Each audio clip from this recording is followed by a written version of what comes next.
Good morning, ladies. Today we are focusing on two spiritual realities about our identity in Christ. Are we seeing ourselves in the mirror, or do we have kingdom perspective of ourselves?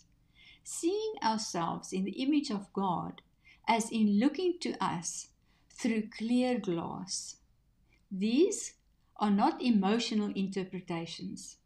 These are two positions that every believer lives from, either the position of the old self or the position of the new creation. Paul says this in 1 Corinthians 13 verse 12. We read from the Amplified. For now, in this time of imperfection, we see in a mirror dimly, a blurred reflection, a riddle, an enigma. But then, when the time of perfection comes, we will see reality face to face. Now I know in part, just in fragments, but then I will know fully, just as I have been fully known by God. We all look in a mirror every day, but spiritually, what you see in that mirror determines how you live, how you pray, and how you walk with God. We know in part, we perceive in part, we understand in part, but God sees us face to face, clearly, fully, truthfully. And one day we will see ourselves and Him with the same clarity.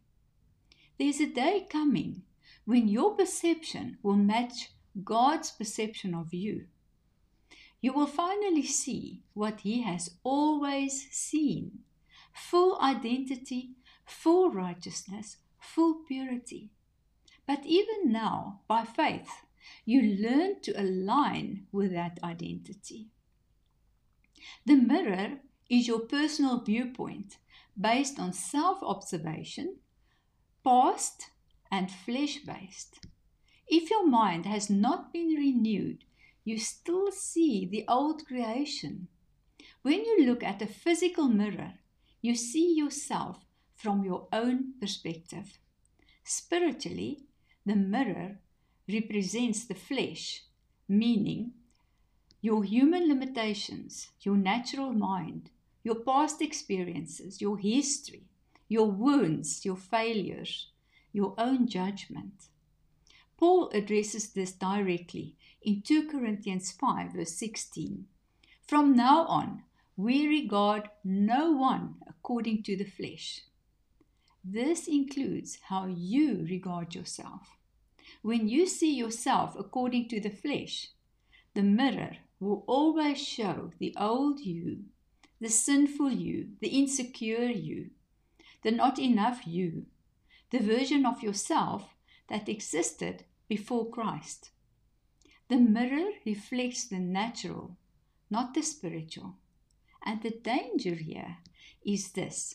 You can be in Christ, but still see yourself through the lens of your old life. Looking through clear glass, seeing God's perspective, spirit-based, identity-based. Glass is transparent. It does not reflect your opinion of yourself. It reveals God's view of you through the righteousness of Christ.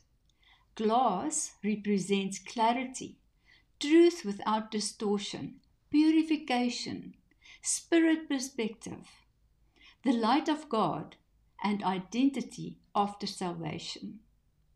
This aligns with 2 Corinthians 5 verse 17 that says, if anyone is in Christ, he is a new creation. The old has passed away.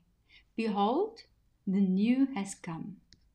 Through the glass of Christ's righteousness, God sees you cleansed, justified, purified, forgiven, holy, righteous, set apart, and renewed.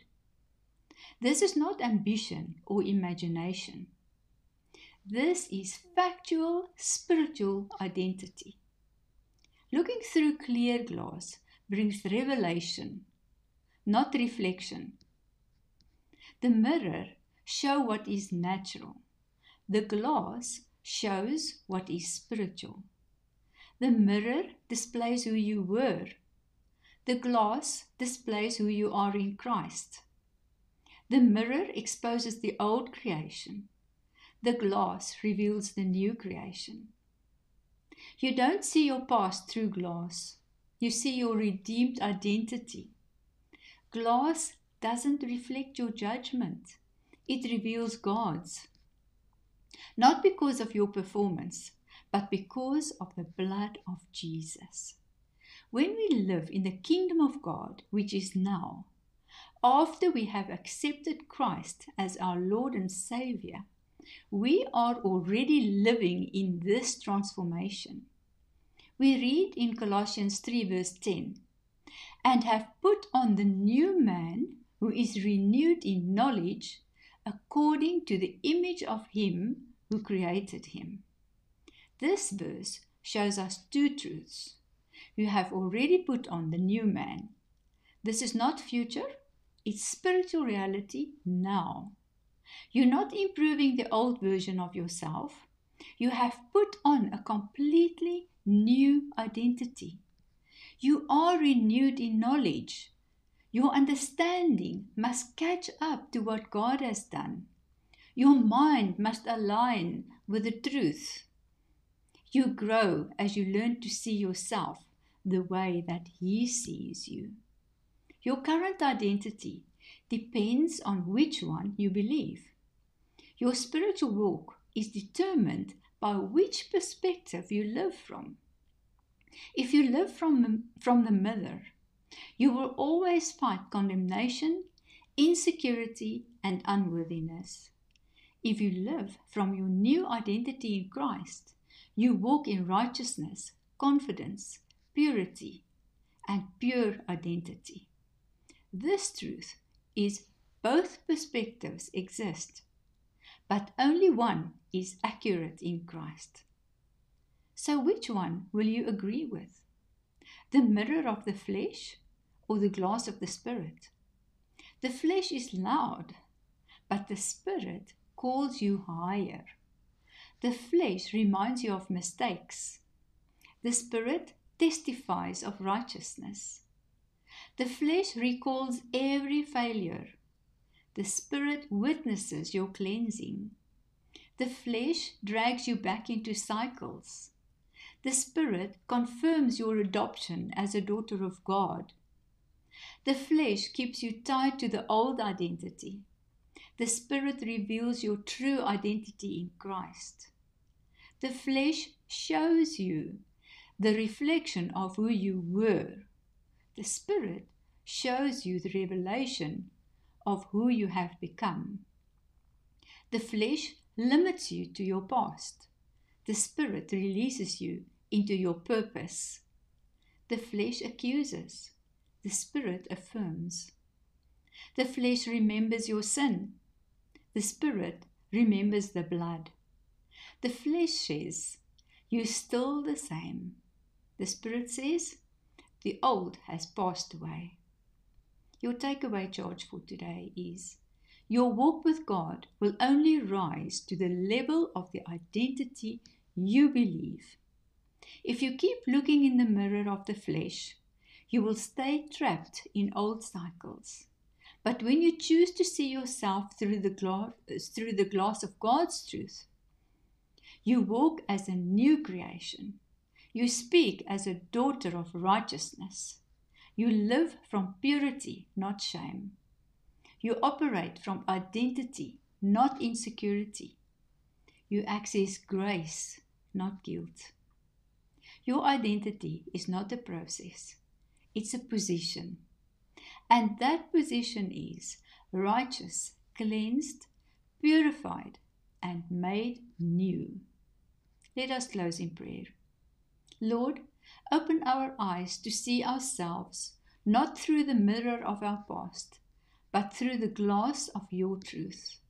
Help us see the new creation you have made us to be. Let every woman here step into her identity as righteous, clean, and fully loved. Amen. Remember to join us on Zoom at 10 o'clock. Send the word join to our WhatsApp number to receive the link and the notes of this teaching. Blessings.